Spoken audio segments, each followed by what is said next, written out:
Hey there, my name is Brashler, and in this video, I want to teach you how to coil an XLR cable, or really any cable in the production world. There's a very specific way that we want to be coiling our cables to ensure the most life out of our cables and the least amount of stress for you when you are actually plugging in that cable on show site. Now, if you're brand new to my channel, I'm all about helping you feel more confident with your production gear no matter where you're starting from. So let's go ahead and dive in. Now, with a cable, cables are important. And obviously, if we have a cable that goes bad, then we have to either replace it or fix it, and that can take some time. And the way that we want to coil this cable is the way that we want to have it just come out just nice and easily. No knots and twists or anything like that. So there's a specific way, and it's called the over-under method. And I have seen some people do this incorrectly. And so I want to show you how to actually coil a cable and the reasons why. So why the over-under method is going to be the first thing that I talk about. And with the over-under method, the way that we do this is we have our cable and we want to hold the cable in one hand, like so, and then have our other hand holding the cable so that we can twist this cable back and forth. This is the easiest way that I've found to coil a cable, and I have coiled thousands of cables over my life. So when we're doing this, what we want to do is we want to naturally let the cable go into our hand like this. And so what's going to happen is you'll notice that my fingers will twist this right in. So it just lays really nicely. Now, if we went over, and that is me taking this next one and then turning it forwards again, and then forwards again, and then forwards again, what happens is when we actually go to uncoil this, then there's going to be all these twists in the cable. And actually, we're taking the internal conductors of the cable and adding more twists to the actual internal structure of this cable. And over time, as you add more and more and more twists, you can actually cause strain, change the impedance of a cable, change the capacitance of a cable, a whole bunch of different things. And so we don't want to do that. Also, when you do over, and you go to throw the cable, it will not lay out flat or straight. And so the way that we want to coil a cable is the over-under method. And what that does is I'm going to go forward, and then what I'm going to do is I'm going to grab this cable and I'm going to twist towards me, and it's going to kind of create this little loop, and then I'm going to take this and place it right underneath like that, and then go ahead and measure those up together nicely. And so what we'll see is that we have a little bit of a twist in here. And then we go over, and then we go under. And by going under, we twist like this, like so. Okay? And so what happens when we do this is we can take the whole cable and we can just uncable it or uncoil it, and it just comes out very nice and easily and straight. And you can actually hold one end and throw the whole cable while holding the other end, and it will just lay out in a straight, flat line.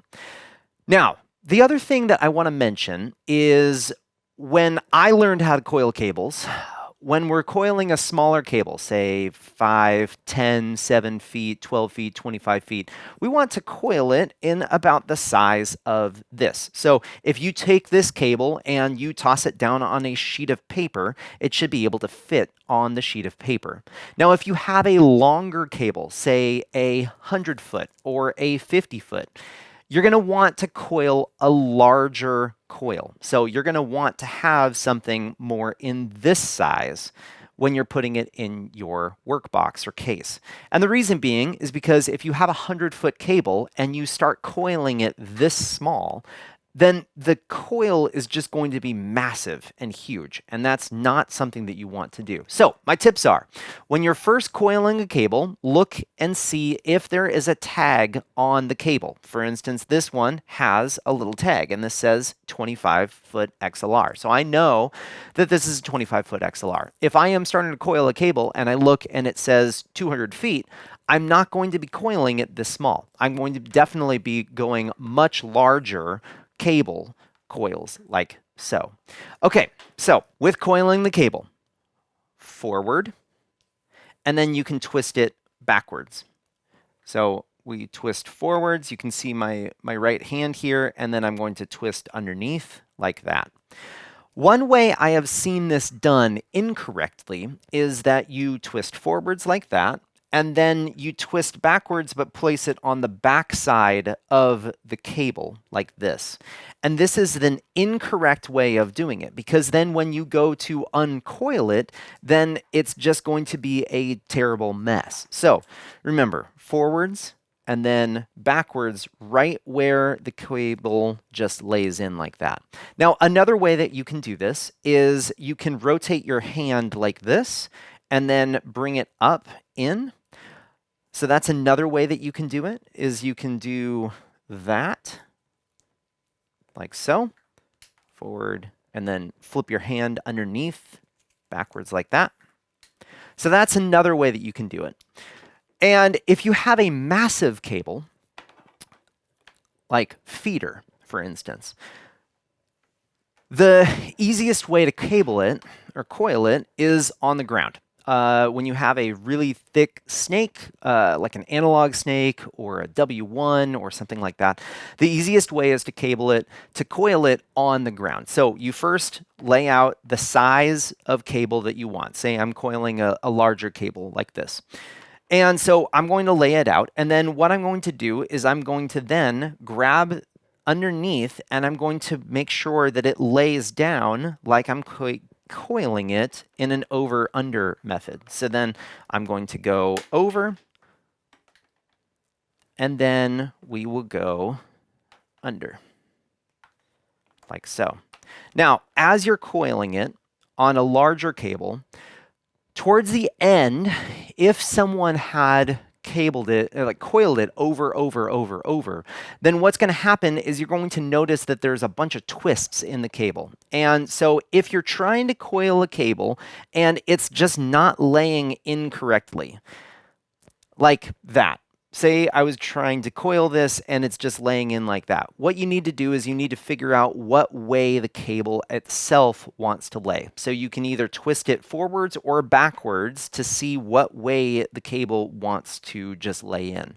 And so that's my other tip, is don't force it to be over under unless you have the time to be able to toss out the cable completely in length and then do over under.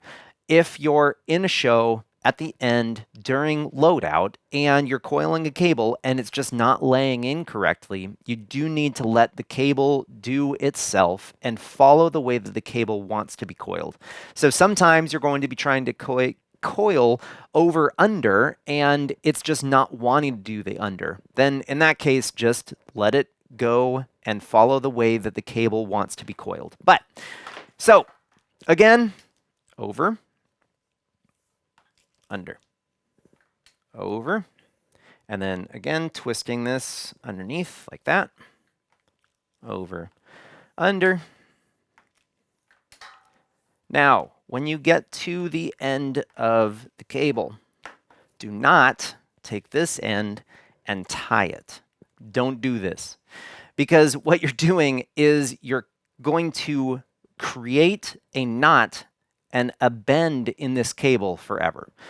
Once this cable heats up in the back of a semi-truck or in a road case or a back room, then the cable is always going to have this bend in it once it gets warm and then cools down. So don't do this. You can cause extra stress on the cable, which is not good. So the thing that you want to do is you want to grab a Velcro like I have here, and use a Velcro or a cable tie to then seal up the cable like so. Now this is a pretty bad job coiling this cable.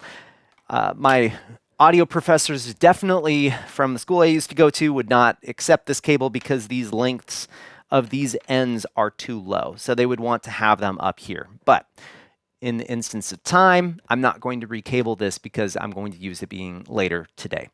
But I hope this video was helpful for you today. If you do happen to have any questions, or there's a video that you're hoping that I would make really on any production equipment that's out there, please post that in the comment section down below, as I'm always reading through those comments to find videos that are going to be helpful for you. If you haven't already, make sure to check out my website at drewbrashler.com. Otherwise, I hope you have a great day and enjoy coiling those cables.